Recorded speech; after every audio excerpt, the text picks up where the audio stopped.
तो hello homies, काकुराबाची का chapter start होते ही हम देखते हैं यहाँ पर चैप्टर का नाम है ड्यूटी। तो चैप्टर की शुरुआत होती है एक छोटे से बैक स्टोरी के साथ, जहाँ पर हमें बैकग्राउंड में बताया जाता है कि स्प्रिंग का मौसम चल रहा है और जो हाकुरी है वो 8 साल का है और वो अपने ग्रैंडफादर का फ्यूनरल को अटेंड कर रहा है। और हाकुरी के ग्रैंडफादर का नाम है सोरो सैज़नामी, जो कि सैज़नामी क्लैन के 10th पेट्रियार्क थे। इतने में हमें उन तीनों भाइयों और उनके फादर को दिखाया जाता है, जहाँ पर जो सोया होता है वो बोलता है, फादर लगता है आप थक गए होगे। जिसको सुनकर यहाँ पर क्योरा बोलता है, हाँ मैं थक गया हूँ क्योंकि फ्यूनरल बहुत ही एग्जॉस्टिंग होता है। इतने में हाकुरी यहाँ पर क्योरा से पूछता है, क्या हम अपने ग्रैंडफादर को आगे देख नहीं पाएंगे। जिसको सुनकर यहाँ पर क्योरा बोलता है, हाँ डेथ का यही मतलब होता है। फिर इतने में यहाँ पर सोया बोलता है, फादर ग्रैंडफादर ने अपनी ड्यूटी को फुलफिल कर लिया था, आज से वो रोल और ड्यूटी आपका है। सोया की बात को सुनकर यहाँ पर क्योरा आई मास्क को पहनते हुए बोलता है, आज से ये पावर विरासत में मुझे मिली है और ये बहुत ही स्पेशल पावर्स है, क्योंकि हमारे फर्स्ट पैट्रियार्क को ये पावर्स मिली थी पैदा होने के बाद। जिसको सुनकर यहाँ पर हाकुरी पूछता है, फर्स्ट पैट्रियार्क। हाकुरी की बात को सुनकर यहाँ पर क्योरा बोलता है, वो सैज़नामी क्लैन के फर्स्ट हेड थे।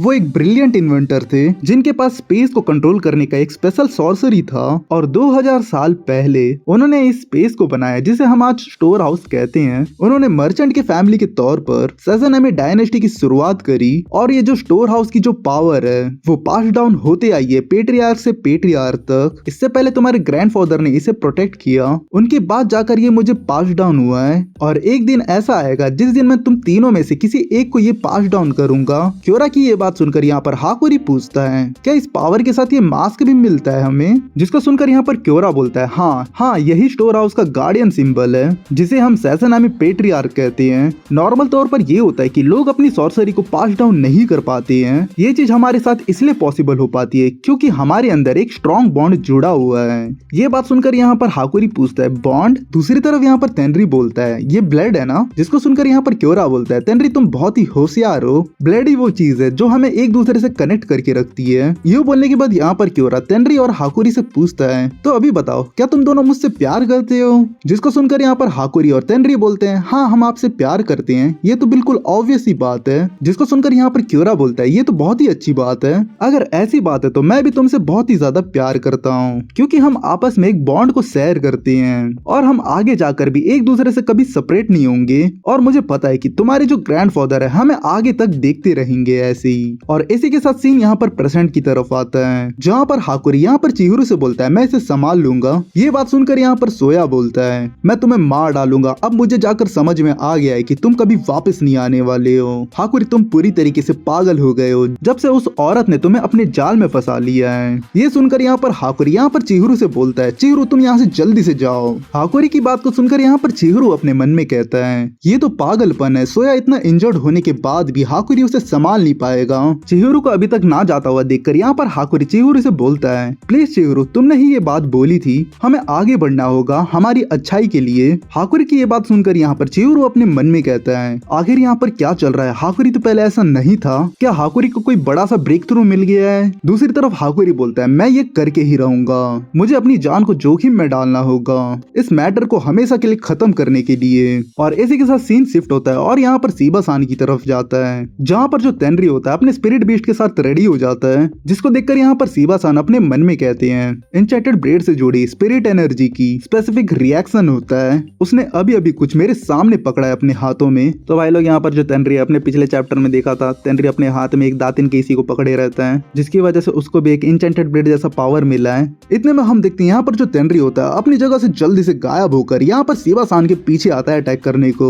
ये चीज इतना जल्दी होता है कि सीबा-सान को सोचने का टाइम नहीं मिलता है और वो जल्दी से अपनी जगह से गायब हो जाते हैं और गायब होकर वो सीधा यहाँ पर तेनरी के पीछे आते हैं अटैक करने के लिए। और अगले ही सीन में हम देख पाते हैं यहाँ पर जो तेनरी होता है अपने अटैक को रिलीज कर देता है, लेकिन इससे सीबा-सान बाल बाल बच जाते हैं और यहाँ पर वो तेनरी के ऊपर अटैक करने के लिए जाते हैं। जिसको देखकर यहाँ पर तेनरी बोलता है, मुझे छूने की गलती मत करना। ये बोलकर यहाँ पर तेनरी घूमकर यहाँ पर सीबा-सान के ऊपर पलटवार करने की कोशिश करता है। दूर से ये चीज एनजी नोटिस करके यहाँ पर अपने मन में कहता है, वो इंसान अपने आप को बार बार टेलीपोर्ट नहीं कर सकता है, इसका मतलब उसकी भी कुछ लिमिट्स है, हमें कुछ भी करके उसे हराना होगा।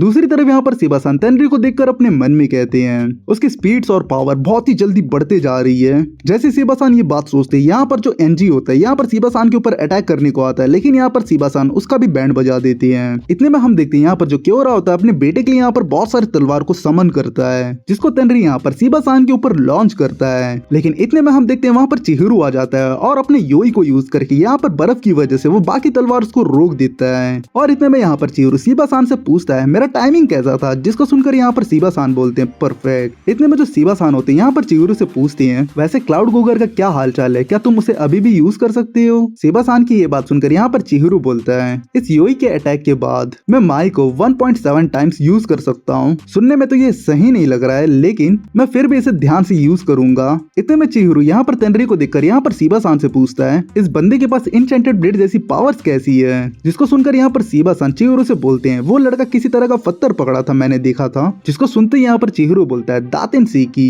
इतने में हमें छोटा सा फ्लैशबैक दिखाया जाता है जहाँ पर योरा चिहिरू से बोला रहता है हम लोग इसी रीजन की वजह से यहाँ पर सैसेनामी का हेल्प कर रहे हैं। और दूसरी तरफ यहाँ पर जो चिहिरू होता है यहाँ पर सीबा-सान से पूछता है आखिर उस बंदे के पास क्लाउड गोगर कर क्या रहा था। शायद ये इसीलिए क्योंकि वही एक यूजेबल स्कार्ड ब्लेड है। चिहिरू की ये बात सुनकर यहाँ पर सीबा-सान कहते हैं इसलिए मुझे लगता है कि वो दातेन केसी और 4 को यूज कर रहा था ताकि वो एक न्यू वेपन को बना सके। और इसी के साथ सीन वापस से यहाँ पर प्रेजेंट की तरफ आता है जहाँ पर सीबा-सान कहते हैं मैं पॉसिबिलिटीज के बारे में सोचना बंद नहीं कर पा रहा हूँ, लेकिन एक बात मैं बोल सकता हूँ। सीबा-सान की ये बात सुनकर यहाँ पर चिहिरू आगे बोलता है इंचेंटेड ब्लेड ही वही चीज है जो कि कम्प्लीटली यहाँ पर दातेन केसी को कंट्रोल कर सकता है, अदरवाइज ऐसा करना बिल्कुल भी पॉसिबल नहीं है क्योंकि ये चीज करने पर ये चीज उनके लिए मौत का कारण बन सकती है। ये बोलने के बाद यहाँ पर चिहिरू यहाँ पर तेनरी से पूछता है अच्छा तुम तेनरी हो ना, मैंने तुम्हारे बारे में हाकुरी से सुना है, क्या तुम्हें पता है उस वेपन को यूज करने के बाद उससे क्या साइड इफेक्ट हो सकता है। जिसको सुनकर यहाँ पर तेनरी बोलता है मुझे पता है, मुझे अपनी ड्यूटीज को फुलफिल करनी होगी। और इसी के साथ हमें यहाँ पर थोड़ा पास्ट का सीन दिखाया जाता है जहाँ पर जो चिहिरू होता है यहाँ पर हाकुरी से बोलता है तुम्हारी फैमिली एक इविल फैमिली है और तुम्हारी फैमिली जो इतने टाइम से कर रही है वो बिल्कुल गलत है। जिसको सुनकर यहाँ पर हाकुरी बोलता है मैं भी यही सोचता हूँ, मैं बस इतना चाहता हूँ कि मेरे फादर बस मुझसे प्यार करे और वो कहे कि तुम अमेजिंग हो। ये बात सुनकर यहाँ पर चिहिरू अपने डैड को याद करता है और इसी के साथ सीन वापस यहाँ पर प्रेजेंट की तरफ आता है जहाँ पर जो सीबा-सान होते हैं यहाँ पर चिहिरू से कहते हैं